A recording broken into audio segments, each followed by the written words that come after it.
Good morning, my dear brothers and sisters and friends in Christ. I bring greetings in the name of Jesus. యేసుక్రీస్తు వారి శ్రేష్టమైన పరిశుద్ధమైన నామం పేరిట మీ అందరికీ శుభాలు ప్రకటిస్తున్నాను. బాగున్నారా మీరంతా? మీ కుటుంబం క్షేమంగా ఉంది కదా? గత రాత్రంతా దేవుడు చక్కని విశ్రాంతిని, నెమ్మదిని మనకు అనుగ్రహించి ఈ ఉదయకాల సమయంలో మరలా ఆయన్ని సేవించినట్లుగా, ఆయన గణపరిచినట్లుగా, ఆయన పరిశుద్ధ నామములో అతిశయించినట్లుగా దేవుడు మనకు చక్కని సమయాన్ని అనుగ్రహించారు. అందును బట్టి మనం అంతా ప్రభువుని స్తుతింపబద్దులమై ఉన్నాం. మనం ఆరాధించే దేవుడు మహిమకు పాత్రుడు, ఆయన స్తుతి పాత్రుడు, స్తోత్రార్హుడు. God is worthy to be praised and honoured. నీవు స్తుతించడానికి, నువ్వు గణపరచడానికి యోగ్యుడైన వాడు మన ప్రభువుని యేసుక్రీస్తు వారు. ఆయన ఆరాధించడం కన్నా అత్యుత్తమైన భాగ్యం మరొకటి లేదు అని ఖచ్చితంగా మనం నమ్మాలి. ప్రతిరోజు ఒక వాగ్దానం ద్వారా మన జీవితాల్లో ఆధ్యాత్మిక దీవెన మరియు ఆశీర్వాదాన్ని పొందుకుంటున్నాం. ప్రభు మీ జీవితాల్లో ఎన్నో గొప్ప ప్రణాళికలు కలిగి ఉన్నారు. వాటన్నిటినీ కూడా దేవుని వాగ్దానాలు యందు మనం మనసుంచడం వల్ల, లక్ష్యం ఉంచడం వలన ఆశీర్వాదాన్ని, దీవెన మనం పొందుకుంటాం. ఈరోజు వాగ్దానంగా పరిశుద్ధ గ్రంథం తెరిచి యెషయా గ్రంథం 66వ అధ్యాయం 14వ వచనాన్ని చదువుకుందాం. The book of Isaiah chapter 66 and verse 14. మీరు చూడగా మీ హృదయము ఉల్లసించును, మీ ఎముకలు లేత గడ్డి వలె బలియును. యెహోవా హస్తబలము ఆయన సేవకుల ఎడల కనుపరచబడును, ఆయన తన శత్రువుల ఎడల కోపము చూపును. చదవబడిన ఈ వచనాన్ని మనం గమనిస్తే 3 ప్రాముఖ్యమైన అనుభవాలు అక్కడ మనకు కనబడుతున్నాయి. ఒకటి, మన హృదయాలను ఉల్లసింపచేసే దేవుడు ఆయన. రెండవది, మన ఎముకలను బలపరిచే దేవుడు. మూడవది, తన సేవకుల ఎడల తన హస్తబలాన్ని కనుపరిచే దేవుడు. ఎంత శ్రేష్టమైన ఆశీర్వాదాన్ని ప్రభు మనకు దయచేయాలని కోరుకుంటున్నాడు. గమనిద్దాం. హృదయములు ఉల్లసించడం. చాలామంది శరీర సంబంధంగా ఉల్లసిస్తారు, శరీర సంబంధంగా ఆనందించడానికి చాలామంది ప్రయత్నం చేస్తున్నారు. కానీ ఆనందం ఎక్కువ కాలం నిలవట్లేదు. ఏదిల్ మాంగే మోర్ అన్నట్టుగా ఇంకా ఏదో కావాలి, ఇంకా ఏదో కావాలన్నట్టుగా లోకం అంతా పరిగెడుతున్నారు సంతోషం కోసం, ఆనందం కోసం. క్లబ్బుల చుట్టూ, పబ్బుల చుట్టూ, ఆ తర్వాత భయంకరమైన పందాలు వేస్తూ డబ్బులు పోగొట్టుకుంటూ, ఒక ప్రక్కన వ్యసనాలు అంటించుకుంటూ, మరొక ప్రక్కన అక్రమ బంధాలు పెట్టుకుంటూ ఏదో విధంగా ఆనందించాలి, సంతోషించాలని చాలామంది ప్రయత్నం చేస్తారు. కానీ ఆనందం ఎక్కువ కాలం నిలిచేది కాదు. దేవుడిచ్చే ఆనందం శాశ్వతమైన, ప్రభువు కృమ్మరించే సంతోషం ఎప్పుడూ కూడా శాశ్వతంగా మన జీవితాల్లో నిలబడుతుంది. ఈరోజు బహుశా నీ జీవితంలో కూడా ఉల్లసించే అనుభవం లేదా, సంతోషించే అనుభవం లేదా? దేవుడు నీతో మాట్లాడుతున్నాడు. నువ్వు ఆయన వైపు తిరగలిగితే, ఆయనకు నీ జీవితాన్ని అప్పగించగలిగితే, ప్రభువుకి పరిపూర్ణమైన అధికారం నీ జీవితంలో అప్పగించగలిగితే, నీవు దేవునిలో ఆనందిస్తావు, ఉల్లసిస్తావు. అంత మాత్రం కాకుండా దేవునిలో ఎప్పుడైతే ఆనందిస్తూ ఉంటావో నీ ఎముకలు బలపడతాయి. వైద్యులు చాలామంది చెబుతూ ఉంటారు, మనసు ఉల్లాసంగా ఉంటే, మనిషి సంతోషంగా ఉంటే అనేక రోగాల నుంచి విడుదల పొందుతాడని, లేదా అనేక రోగాలకు దూరంగా ఉంటాడని. ఈ రోజుల్లో చాలా రోగాలు మనిషికి రావడానికి కారణం డిప్రెషన్, కృంగుదల, విచారపడడం, ప్రతి చిన్నదానికి భయపడడం.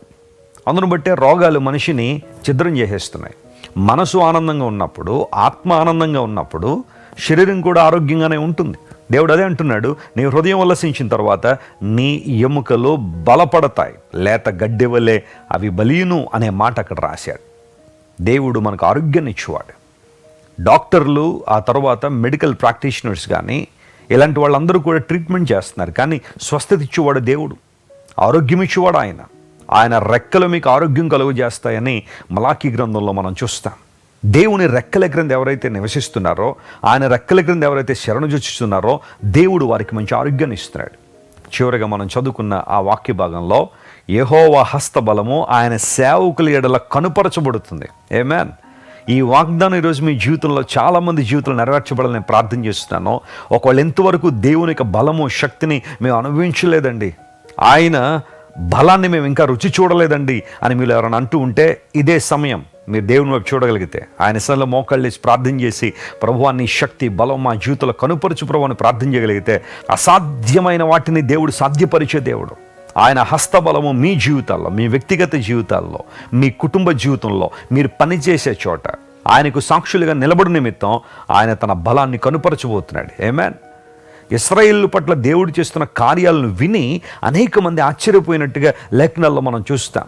రాహాబు అనే వేశ్య వేగుల వారితో చెప్పిన మాట అదే కదా, దేవుడు మీ పట్ల చేస్తున్న కార్యాలు మేము వింటున్నప్పుడు మా గుండెలు కరిగిపోయినాయి అంది.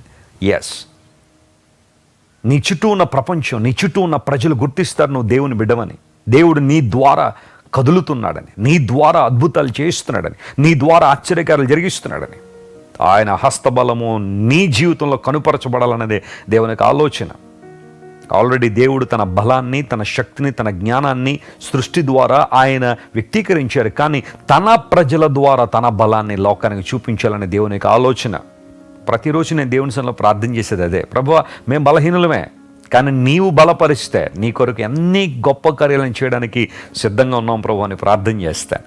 ఈరోజు క్రైస్ట్ వర్షిప్ సెంటర్ ద్వారా కావచ్చు, జాన్ వెస్లీ ఇంటర్నేషనల్ మినిస్ట్రీస్ లేదా క్రిస్టియన్ లీగ్ కావచ్చు, ఫౌండేషన్ ద్వారా కావచ్చు, ఎన్నో కార్యక్రమాలు, ప్రతిరోజు కొన్ని వందల కార్యక్రమాలు మేము ఆయా స్థలాల్లో నిర్వహించగలుగుతున్నామంటే ఇది కేవలం దేవుని బలమే, కానీ మా శక్తి, మా బలం అయితే కాదు.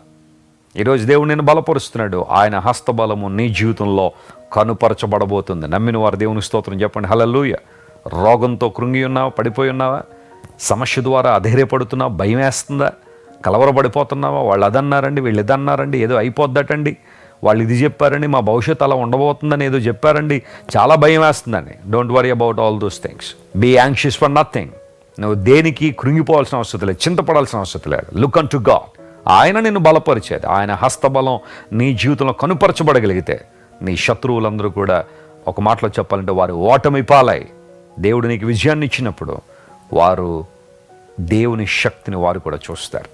అలాంటి కృప మీకు దయచేయబడాలని మీకోసం పట్టుదలగా ప్రార్థన చేస్తాను. కళ్ళు మూసుకోండి. ప్రార్థన. ప్రేమగల తండ్రి, మా హృదయాలను ఉల్లసింపచేసి మా ఎముకలను బలపరిచి నీ హస్తబలము మా జీవితాల్లో కనుపరుస్తానని వాగ్దానం చేసిన దేవుడు, ఈరోజు మా ప్రియులు ఎంతమంది అయితే నీ వైపు చూస్తున్నారో నాయన, బలమైన నీ అభిషేకం కోసం, నీ నడిపింపు కోసం, నీ శక్తి కోసం ఎదురు చూస్తున్నారో వారందరి మీద బలపరిచి ముట్టి అద్భుతాలు చేయండి.